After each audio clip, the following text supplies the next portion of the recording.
వాగీషాద్యాः సుమనసः సర్వార్థానాముపక్రమే యం నత్వా కృతకృత్యాः స్యుః తం నమామి గజాననం. రామాయ రామభద్రాయ రామచంద్రాయ వేధసే రఘునాథాయ నాథాయ సీతాయాః పతయే నమః. భక్తి టీవీ ప్రేక్షకులకు అయోధ్య రామపథం కార్యక్రమానికి స్వాగతం చెబుతూ, శ్రీరామచంద్రమూర్తి యొక్క ధర్మనిష్ట ఎంత గొప్పదో, ఆయన త్యాగమయ జీవన విధానం రామాయణం ఎంత గొప్పగా చెప్పిందో మనం చెప్పుకొని ఉన్నాం. అంతటి దివ్య భవ్య అవతారమైనటువంటి రామావతారం ఎప్పుడొచ్చింది అన్న మీమాంస చాలామందికి ఉంటుంది. ప్రస్తుతం ఇది శ్వేతవరాహ కల్పం. ఒక కల్పం 14 మంది మనువులు పరిపాలన చేస్తారు. ఒక మన్వంతర కాలం 71 మహాయుగాలు. ప్రస్తుతం 6 మన్వంతరాలు గడిచిపోయి 7వదైనటువంటి వైవస్వత మన్వంతరం జరుగుతూ ఉన్నది.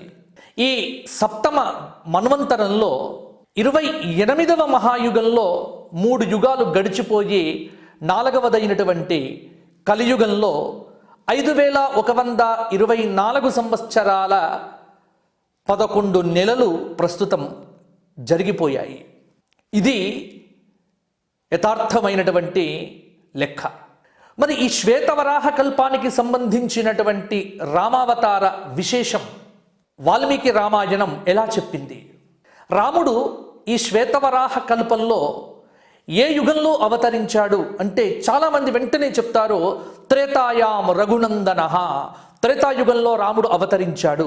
నిజమే, కానీ ఈ 28వ మహాయుగంలో ఉన్నటువంటి త్రేతాయుగం కాదు, 24వ మహాయుగంలో ఉన్నటువంటి త్రేతాయుగం.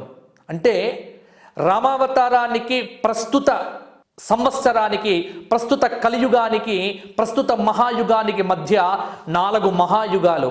4 మహాయుగాలు అంటే ఒక్కొక్క మహాయుగానికి 4 యుగాలు. అంటే 4 × 4 16 యుగాల యొక్క కాలం. 16 యుగముల యొక్క కాలము అంటే కృతయుగం 17,28,000 సంవత్సరాలు, త్రేతాయుగం 12,96,000 సంవత్సరాలు, ద్వాపరయుగం 8,64,000 సంవత్సరాలు, కలియుగం 4,32,000 సంవత్సరాలు. ఈ 4టిని కూడికతో చేస్తే ఎన్ని సంవత్సరాలో అన్ని కలిపితే ఒక మహాయుగం అవుతుంది. అటువంటి మహాయుగాలు 4 గడిచిపోయాయి రామావతారం వచ్చి. అంటే మీకు అర్థమవుతోంది అనుకుంటా రామావతారం ఎంత ప్రాచీనమైనటువంటి అవతారమో. ఇక్కడ ఒక ధర్మ సందేహం కూడా చాలామంది వ్యక్తం చేస్తూ ఉంటారు. అదేమిటండి, ప్రతి త్రేతాయుగంలో రాముడు రాడా? ప్రతి త్రేతాయుగంలో రాముడు రాడు. దానికి మనకు కాళికా పురాణంలో ఉన్నటువంటి ఒక ప్రమాణం కనిపిస్తూ ఉన్నది. ప్రతి కల్పం భవేత్ రామః, ఇది కాళికా పురాణ వచనాత్. కరపాత్రి మహారాజ్ రామాయణ మీమాంసలో కావచ్చు, చాలామంది పెద్దవారు, అలాగే తిలక వ్యాఖ్యానంలో కావచ్చు, చాలా వ్యాఖ్యానముల యందు ఈ వాక్యం అనేటువంటిది, ఈ స్మృతి వాక్యం అనేటువంటిది మనకు కనిపిస్తూ ఉన్నది. కాబట్టి ఇది మనకు ప్రమాణం. కాబట్టి కల్పానికి ఒక అవతారం రామావతారం వస్తుంది. ఈ కల్పానికి వచ్చినటువంటి రామావతారం 24 మహాయుగంలో త్రేతాయుగంలో వచ్చినటువంటి అవతారం. అంటే ఎంత ప్రాచీనుడో మీకు అర్థమైంది అనుకుంటాను. రాముడు ఇప్పటివాడు కాదు. రామావతారానికి సంబంధించినటువంటి విశ్లేషణ, రామావతారం ఎంత ప్రాచీనమైనదో అస్మద్ గురువరేణ్యులైనటువంటి పౌరాణిక సార్వభౌములు మల్లాది చంద్రశేఖర శాస్త్రి గారు తమ యొక్క రామాయణ రహస్య దర్శిని అనేటువంటి గ్రంథములో ఎంతో పరిశోధనాత్మకంగా సప్రమాణంగా పురాణ వచన ఆధారంతో రామావతార రహస్యాన్ని చక్కగా విశదీకరించినారు. మనందరికీ కూడా కావాలంటే ఆ గ్రంథంలో మీరు చూడవచ్చు. రామావతారం వచ్చింది అంటే రామావతారానికి ఒక విశేషం ఉంది. దశరథ మహారాజుకు ఎంత ఇబ్బంది, ఎంత తపస్సు చేస్తే రాముడంతటి కొడుకు పుడతాడు చెప్పండి. అశ్వమేధ యాగం చేసిన తరువాత విభాండక మహర్షి కుమారుడైనటువంటి ఋష్యశృంగుల వారి యొక్క ఆదేశంతో, ఋష్యశృంగుల వారి యొక్క ఆధ్వర్యంలో పుత్రకామేష్టి యాగాన్ని వేదోక్త ప్రమాణంగా నిర్వహించినాడు సాక్షాత్తుగా దశరథ మహారాజు వశిష్ఠుల వారి చేత. ఒక యజ్ఞం సఫలమవుతుంది అంటే వేదోక్తమైనటువంటి విధానం, చిత్తశుద్ధి, ద్రవ్యశుద్ధి, స్థలశుద్ధి, ఆత్మశుద్ధి, పాత్రశుద్ధి, ఇలా ఎన్నో కావాలి ఒక యజ్ఞానికి ఫలం సంపూర్ణంగా రావాలి అంటే. అట్టి సంపూర్ణమైనటువంటి ఫలాన్ని దశరథ మహారాజు పొందినాడు. యజ్ఞ ప్రభావం పూర్ణాహుతి అయిపోయింది అంటే సద్యం ఫలితం ఎలా ఉంటుందో చూడండి. దేవతలు లేరు అనుకోవద్దండి, దేవతలు ఉన్నారు, ఇప్పటికీ దేవతలు ఉన్నారు. మన కంటికి కనిపించట్లేదేమో, కానీ దైవశక్తి ప్రభావము ఈ ప్రపంచంలో అనేక చోట్ల వ్యాప్తమై ఉంది. నువ్వు అనుభవించాలే కానీ దేవతా శక్తులు ఎన్నో కూడా ఉన్నాయి. వాటిని పొందే ప్రయత్నం, వాటిని పొందే ఉపాసన మనం చేయవలసి ఉంటుంది. కాబట్టి నమ్మకం పెట్టుకొని విశ్వాసంతో కనుక దైవం మీద ఉపాసన చేస్తే దైవశక్తిని పొందవచ్చు అని రామాయణం మనకు చెప్తోంది. విశ్వవ్యాప్తమైనటువంటి ఆ దైవశక్తిని చక్కగా ఆరాధన చేసినాడు యజ్ఞం ద్వారా. యజ్ఞో వై విష్ణు, యజ్ఞం అంటే సాక్షాత్తు మహావిష్ణువు. అటువంటి ఆ యజ్ఞము సఫలమైంది. సాక్షాత్తుగా అగ్నిదేవుడిలో ప్రాజాపత్య పురుషుడు అనేటువంటి పేరుతో ఆ అగ్నే స్వయంగా అవతరించి ఒక దేదీప్యమానమైనటువంటి పాయసంతో నిండినటువంటి పాత్రను దశరథ మహారాజుకు అందించడం జరిగింది. దశరథ మహారాజు ఆ పాయసాన్ని స్వీకరించి తన భార్యలైనటువంటి కౌసల్య, సుమిత్ర, కైకేయిలకు అందించడం జరిగింది. ఇక్కడ పాయసాన్ని చాలా అద్భుతంగా విభాగం చేసినాడు. పాయస విభాగం అనేటువంటిది ఒక ప్రత్యేకమైనటువంటి అధ్యాయం. ఆ యజ్ఞ పాయసాన్ని కౌసల్య, సుమిత్ర, కైకేయి వారి వారి స్థాయిలో వారి వారికి పంచిన విధంగా వారు స్వీకరించగానే వెంటనే గర్భం ధరించినారు. ఇది యజ్ఞం యొక్క ఫలితము, పుత్రకామేష్టి యాగ ఫలితము. కలియుగంలో ఇటువంటి యాగాలు ఫలిస్తాయా అన్న సందేహం అక్కరలే. కలియుగమైనా, త్రేతాయుగమైనా, ద్వాపరమైనా మంత్రం మంత్రమే, శ్రద్ధ శ్రద్ధయే.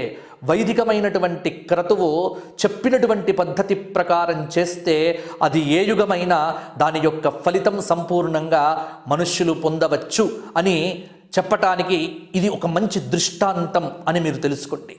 అంతేకాని చిత్తశుద్ధి లేక, ద్రవ్యశుద్ధి లేక, స్థలశుద్ధి లేక, ఆత్మశుద్ధి లేక, ఎటువంటి శుద్ధులు లేకుండగా చేసేటువంటి వైదిక క్రియలు కానీ, వైదిక కర్మానుష్ఠానములు కానీ వాటికి ఫలితం అనేటువంటిది కలియుగంలో దక్కదు. ఇది తెలుసుకోవాలి. మేము యజ్ఞం చేస్తే ముఖ్యమంత్రులం అవుతాము, మేము యజ్ఞం చేస్తే ఎమ్మెల్యేలం అవుతాము, మేము యజ్ఞం చేస్తే ఏదో అవుతాము అని అనుకోవటం ఒక భ్రమ. ఎందుకంటే ఆ యజ్ఞానికి వినియోగించేటువంటి ద్రవ్యము ధర్మంగా సంపాదించినదై ఉండాలి. న్యాయ అర్జనతో యజ్ఞం చెయ్యాలి, అప్పుడు ఫలిస్తాయి. దైవశక్తి ఎప్పుడు తగ్గదండి, దైవం ఎప్పుడు కూడా ఫలిస్తుంది. ఇది రామాయణంలో అద్భుతమైనటువంటి దృష్టాంతం కదా. మరి ఇటువంటి యాగాలు ఇప్పుడు ఎందుకు ఫలించట్లేదు అంటే ద్రవ్యానికి శుద్ధి ఎక్కడ ఉంది? అన్యాయమైనటువంటి ఆర్జనతో యజ్ఞయాగాదులు చేస్తే ఎలా ఫలిస్తాయి? ఫలించవు కాక ఫలించవు. కాబట్టి తపస్సుకు కానీ, అనుష్ఠానానికి కానీ, ఉపాసనకు కానీ, వైదికమైనటువంటి క్రియలకు కానీ ఎక్కడ కూడా శక్తి తగ్గలేదు. శక్తి అలాగే ఉంది, చేసే వ్యక్తిలో తగ్గింది. ఇది గుర్తుపెట్టుకోండి. వైదిక కర్మ వల్ల ప్రభావం అనేటువంటిది ఖచ్చితంగా పొందవచ్చు, కానీ ఇప్పుడు వ్యక్తిగతమైన శ్రద్ధ లేదు. వ్యక్తిలో ఉన్నటువంటి లోపాల వల్ల ఆ లోపాలను కప్పివేస్తూ అది శాస్త్రం మీద వేస్తున్నారు. కలియుగంలో యజ్ఞాలు ఫలించవండి అని చెబుతున్నారు, మంత్రాలకు చింతకాయలు రాలవండి అని కొంతమంది మాట్లాడుతున్నారు. కానీ అవేవి యథార్థం కాదు. అది కృతయుగమా, త్రేతాయుగమా, ద్వాపరయుగమా, కలియుగమా, యుగముతో సంబంధం లేదు. చిత్తశుద్ధితో, వేదోక్తమైనటువంటి పద్ధతిలో, పాత్రశుద్ధితో, ద్రవ్యశుద్ధితో కర్మకాండ చేస్తే తప్పకుండా ఫలితం వస్తుంది అని చెప్పటానికి ప్రబలమైన దృష్టాంతం అండి. దశరథ మహారాజు యొక్క భార్యలు 3 గర్భాన్ని ధరించినారు. సంవత్సర కాలం గర్భముతో వారు దైవారాధన చేసినారు. గర్భధారణ దీక్ష ఒకటి గుర్తుపెట్టుకోండి. ఇప్పుడు ఎవరూ పాటించట్లే నియమాలను. గర్భవతి నియమాలు అని చాలా దృఢంగా మన ధర్మంలో చెప్పి ఉన్నారు. గర్భవతికి ఎన్ని నియమాలు ఉన్నాయో గర్భవతి అయినటువంటి ఆ భర్తకు కూడా, అందుకే గర్భవతి గర్భపతి, ఈవిడకు ఎన్ని నియమాలు ఉన్నాయో ఆయనకు కూడా అన్ని నియమాలు ఉన్నాయి. గుర్తుపెట్టుకోండి. ఈవిడ పొట్టలో పెట్టుకుంది, కానీ ఆవిడను సంతతం కాపాడుతూ ఆవిడ ఎన్ని ధర్మాలు పాటిస్తుందో అవే ధర్మాలను పురుషుడు కూడా పాటిస్తే సంతానం అనేటువంటిది అద్భుతంగా వస్తుందండి.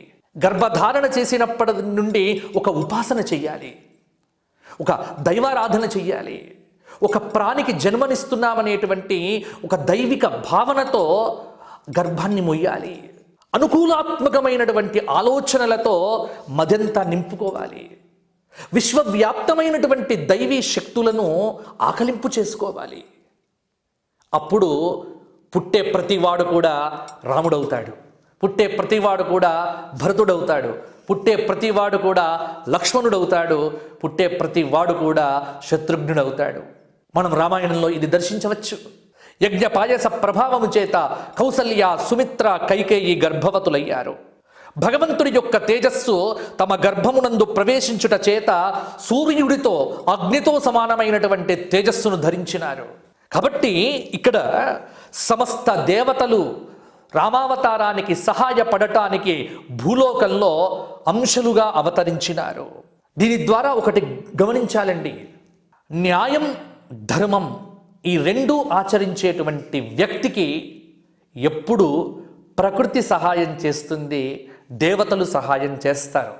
అది రామాయణంలో చాలా చోట్ల అది కనిపిస్తూ ఉంటుంది. వాల్మీకి రామాయణంలో చెప్పినటువంటి శ్లోకాలు. తతో యజ్ఞే సమాప్తేతు ఋతూనాం షట్సమత్యయః తతశ్చ ద్వాదశే మాసే చైత్రే నవమికే తిథౌ నక్షత్రే అదితి దైవత్యే స్వోచ్ఛ సంస్థేషు పంచసు గ్రహేషు కర్కటే లగ్నే వాక్పతౌ ఇందునా సహ ప్రోద్యమానే జగన్నాథం సర్వలోక నమస్కృతం కౌసల్యా జనయద్రామం దివ్యలక్షణ సంయుతం. రామావతారాన్ని వర్ణించేటువంటి అద్భుతమైనటువంటి ఘట్టమండి ఇది. దీనికి భాస్కర రామాయణంలో కూడా అద్భుతంగా వర్ణించినారు. వెలయ 12వ నెలయందు చైత్ర పునర్వసు బుధశుద్ధ నవమి నాడు పంచగ్రహంబులు పరగ ఉచ్చస్థానగతులుగా గురు సుధాకరులు కూడా కర్కటకాఖ్య లగ్నమునందో కౌసల్య హరికర్దమగురాము అమరగనియే గురువారమున చారుతర మీన లగ్నంబునన్ పుణ్యదశమి దినమున కైక పద్మనాభు అంశన భరతుగనియే కర్కటక లగ్నమాశ్లేష కావ్యవారము అమర ఏకాదశిని విష్ణు అంశమునను సుమిత్ర లక్ష్మణ శత్రుఘ్ను మెరయకనియే ఘనునగ్రతనయు రాముండనుచు కైకసుతు భరతుడనుచు సుమిత్రాతనయుల క్రమమున లక్ష్మణుడనుచున్ శత్రుఘ్నుడనుచున్నాఖ్యలు చేసిన్న. ఏమి వర్ణన అండి! రామాయణం చదివితే పరమానందంగా ఉంటుందండి. ఆహా, ఏమి రామాయణం అండి! ఎంత అదృష్టం అండి రామకథ. అందుకే మరణించిన వాడిని కూడా బతికింపజేస్తుంది అని చెప్పడంలో సందేహం ఏమిటండి? ఉత్సాహాన్ని ఇస్తుందండి రామచరిత్ర. రామనామము అద్భుతమైనటువంటి శక్తిని ప్రసాదిస్తుంది. ఇక్కడ చూడండి, తతో యజ్ఞే సమాప్తేతు ఋతూనాం షట్ సమత్యయు తతశ్చ ద్వాదశే మాసి చైత్రే నవమికే తిథౌ. ఇక్కడ విలంబినామ సంవత్సర, ఉత్తరాయణ, వసంత ఋతు, చైత్రమాస, శుక్లపక్ష, నవమి, పునర్వసు నక్షత్రయుక్త అభిజిత్ సహిత కర్కాటక లగ్నంలో ప్రధానమైనటువంటి గ్రహములు 5 ఉచ్చస్థానంలో ఉండగా గురు చంద్ర సంయోగమునందు శ్రీరామచంద్రమూర్తి యొక్క జననం అనేటువంటిది చెప్పబడ్డది. చిత్ర పూర్ణమాసం అంటే ఇక్కడ చైత్రమాసము. అందుకే వేదంలో చెప్పినారు, ముఖం వా ఏ తదృతూనాం యద్వసంతః అని. సమస్తమైనటువంటి మాసములకు ముఖము చైత్రమాసము అని చెప్పారు. ఉత్తరాయణంలో పుట్టడం చాలా గొప్ప విషయం అండి. చైత్రమాసంలో అవతరించడం అదృష్టమండి. సదాచారపరుడై, ధీరుడై, అతిశ్రేష్ఠుడై ఉత్తరాయణంలో పుట్టినటువంటి వాడు లోకనాయకుడవుతాడు అనేటువంటి మాట మనకు శాస్త్రంలో అక్కడక్కడ చెబుతూ ఉన్నారు. అలాగే చైత్రమాసంలో పుట్టినటువంటి వాడి యొక్క ఫలితాంశమును జ్యోతిష్శాస్త్రము సమగ్రంగా చెప్పడం జరిగింది. సత్కర్మ విద్యా వినయోపపన్నో భోగీ నరస్యాత్ మధురాన్న భోక్త.